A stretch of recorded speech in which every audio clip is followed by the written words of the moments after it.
अस्सलाम वालेकुम। ये आज से कोई 20-25 साल पुरानी बात है। जब मैं लंदन के एक अस्पताल में चाइल्ड साइकियाट्री में यानी बच्चों के नफसियाती अमराज के इलाज में ट्रेनिंग कर रहा था। तो एक दफ़ा एक एशियन यानी पाकिस्तानी इंडियन बैकग्राउंड की अम्मा अपने बच्चे को लेके आई और ने कहा कि 8-9 साल का बेटा था, उसको स्कूल ने भेजा था कि सेक्सुअली इनएप्रोप्रिएट बिहेवियर एग्जिबिट कर रहा है।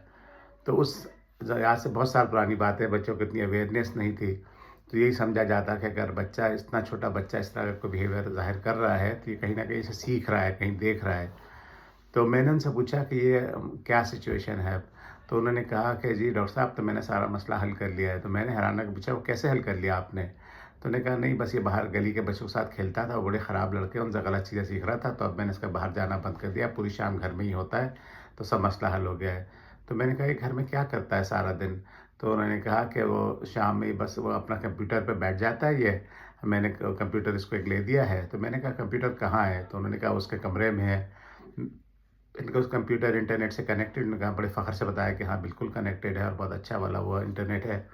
मैंने उनसे पूछा, अच्छा आप ये नज़र रखती हैं वो क्या देख रहा है? तो उन्होंने हैरान होकर पूछा कि उसकी क्या ज़रूरत है? वो इस चीज़ को हम जनरेशन गैप कहते हैं, जब माँ बाप और बच्चों की जनरेशन में इतना फ़र्क आ जाए कि माँ बाप को अंदाज़ा भी ना हो कि जो कर रहे हैं वो बच्चे के लिए कितनी ख़तरनाक चीज़ है। हालांकि वो सही नीयत से कर रहे होते हैं बेचारे। तो मैंने फिर उनको समझाया कि इंटरनेट पे बहुत ही ऐसी चीज़ें अवेलेबल हैं जो बच्चों के लिए बहुत ख़तरनाक हैं। तो आप इस कंप्यूटर को उस कमरे से निकालें, इसको कहीं लाउंज में या रास्ते में रखें या डाइनिंग रूम में रखें, जहाँ हर आते जाते हुए की नज़र पड़ती रहे, ताकि बच्चे को ये वो रहे, यानी ख़तरा रहे कि कोई भी हर वक्त देख सकता है। हाँ, तो वह एहतियात करे उसको इस्तेमाल करने में। तो ये चीज़ अब आज, चूँकि आज के ज़माने में तो स्मार्टफ़ोन आ गया है जो उससे भी ज़्यादा ख़तरनाक चीज़ है, और बच्चों के पास, अक्सर बच्चों के पास वो होता ही है।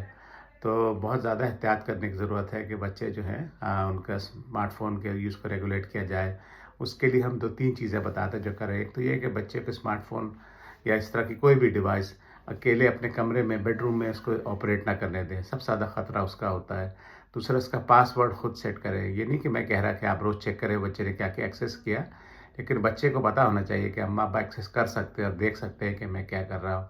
और तीसरा ये कि उसका वक़्त तय करें कि जो है स्कूल से आने के बाद मिसाल के तौर पे 1 घंटा, या हॉलीडेज़ में 2 घंटा रोज़ाना, इससे ज़्यादा उसको इजाज़त ना दें। इससे जो ख़तरात होते हैं बहुत कम हो जाएँगे। सुनने का बहुत शुक्रिया। मज़ीद मालूमात के लिए देखते रहिए मेरा फ़ेसबुक पेज या यूट्यूब चैनल, जिन दोनों का नाम है डॉक्टर सैयद अहमद। अस्सलाम वालेकुम।